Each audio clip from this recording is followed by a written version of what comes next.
The Hamilton Tiger Cats are short favorites at home against the Saskatchewan Roughriders on Sunday, where the Ticats will look to get their first win of the season. Bo Levi Mitchell showed surprising mobility in last week's loss to Calgary. Those receivers did drop a number of passes.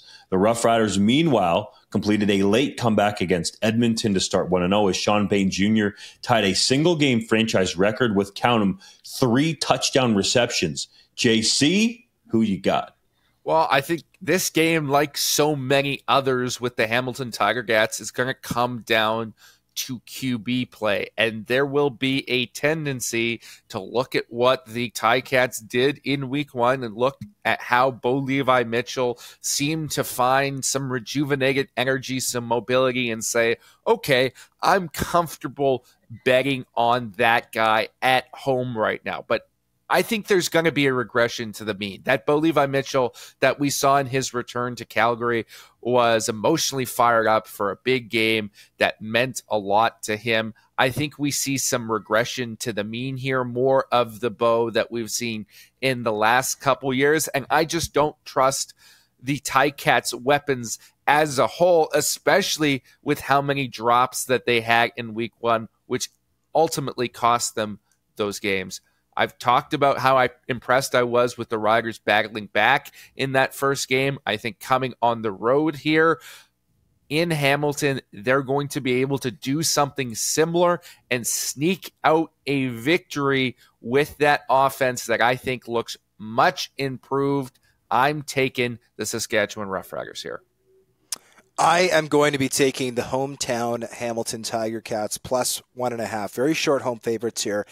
But I liked what I saw from Bo Levi Mitchell. Had he not suffered those drops from his receivers, he would have had close to 400 yards, which I can't remember the last time Bo Levi Mitchell had 400 yards in a game. Probably that's going back to the 2017-2018 heyday of Bo Levi Mitchell in Cowtown. Again, I think the Riders are a better team than they were last year, but I think that late resurgence we saw from them against Edmonton hid a lot of warts and a lot of bruises from that performance. I did not like the lack of discipline that Logan Ferland demonstrated. I didn't like how many offensive drives stalled from that team.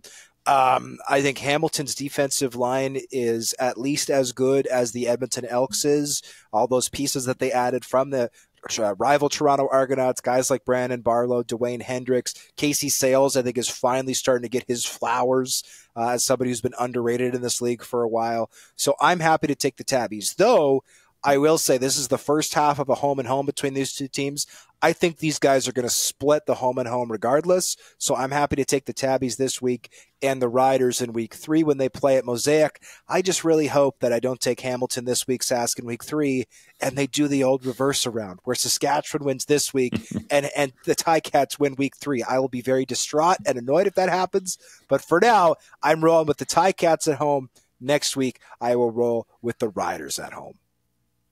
I like that you guys are on both sides of this game because it could be that close. That said, as Joel Gasson wrote in his column, JC mentioned it earlier, the process in Riderville seems like it's much better. The physicality of that team, I think, is at a better level. The energy is there as well. I think those penalties last week were selfish penalties that can be addressed. Trevor Reed taking an unnecessary roughness penalty, obviously Logan Ferland, and there was one from Jaden Dahlke that was taunting away from the play.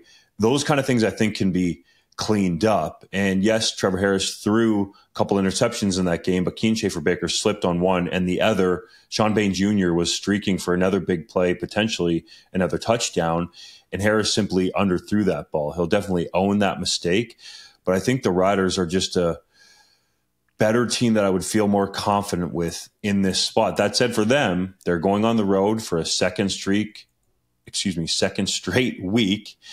And even though it's not a West Division team, I think that's going to be difficult to come out east and play the Ticats in their home opener.